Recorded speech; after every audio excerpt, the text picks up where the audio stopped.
нас достаточно, с каждым годом команда прибывает, интерес к молодежным именно игровым видам спорта растет с каждым годом. Очень радует, что команда университета выставляет и девочек, и юношей.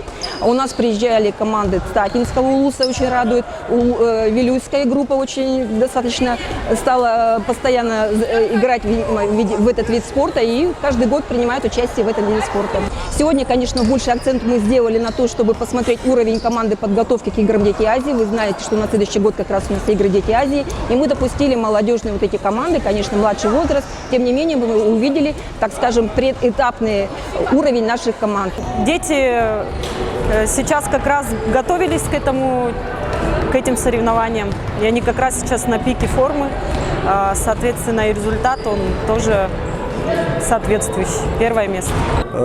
СВФУ сборная команда на этой уровне до 2021 года самая сильная в республике, но на Дальнем Востоке не так сильно. Поэтому надо работать на развитии там, с маленькими, со школьниками.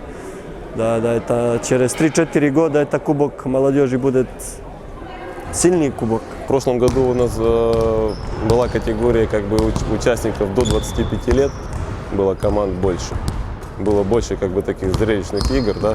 Но в этом году возраст у нас чуть поменьше, охватили с 94 по 97 год. Из-за этого команд у нас мало было.